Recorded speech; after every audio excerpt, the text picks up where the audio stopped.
I'm Austin Butler. I'm Norman Reedus. This is Picture Car. Come check out these bikes.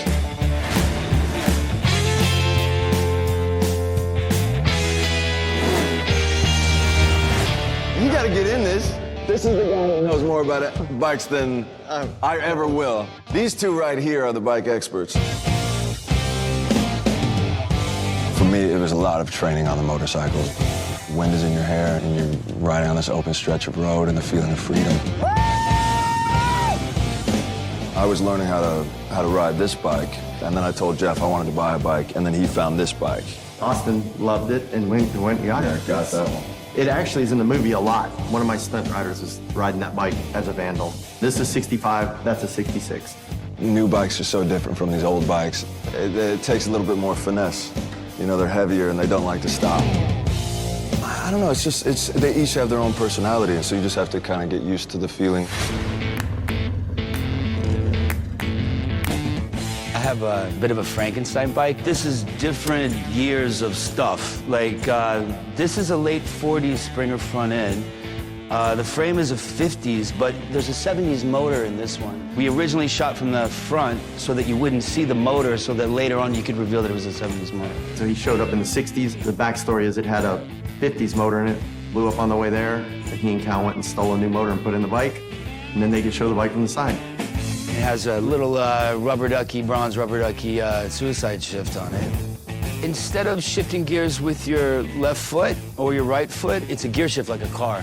So you have to hold the clutch down and you take your left hand and you shove it into gear.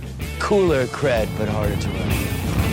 Jeff told me I cannot hold the rubber ducky to shift. He's like, if you touch this, it'll break off. So my knees are up here. I'm trying to thread this thing, but I can only put it in gear with my 2 fingers. And then right before I'm sitting up there waiting to meet you guys for the first time, and I look over at the makeup artist. I'm like, can I borrow your glasses? And I put them on and, wait, are these prescription? And she goes, yeah. And I'm like, fuck it, you know, and just went down anyway. And then later, Oliver, who owns this bike, was like, yeah, you could totally do this.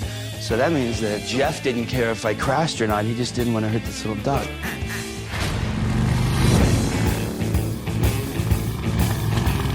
I mean, honestly, the brakes were a big thing, you know? Like, Stopping? Stopping. Yeah. The front brakes didn't really, very squeaky and didn't really want to stop. They're all drum brakes. Yeah. I'm running from the cops and I'm going over a bridge and coming over that other side and you're coming downhill and I was thinking, God, I hope this thing stops. It feels like stopping a train. I only went down once. Did you? Yeah. Dude, we just were asked who went down and we didn't throw any names under the bus and you just did it. I went down on this bike. On that bike? Well, Yeah. Did you mess it up or no? Only a little bit. Very little bit. Yeah. These were cocked to the side a little bit. Floorboard got broke off. Floorboard was broken. That sound of the motorcycles, it's like the roar of a lion. You can't have him. The club can't have him. He's mine.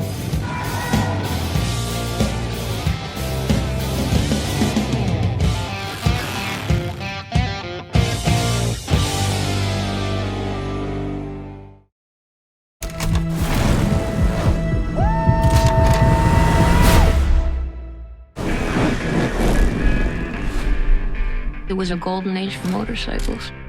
I built this club out of nothing. This is our family. Who's that good-looking guy over at the pool table? I'm Benny. 5 weeks later, I married him. Hey! Told you to take that jacket off. You'd have to kill me to get this jacket off. What the hell were you thinking back there? Nothing. I saw you scoring off with them guys. What do I need to think for? Yeah, you and me, kid.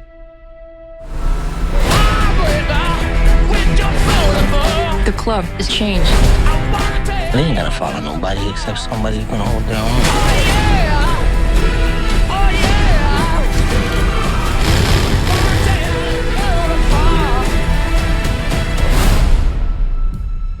Burn it down.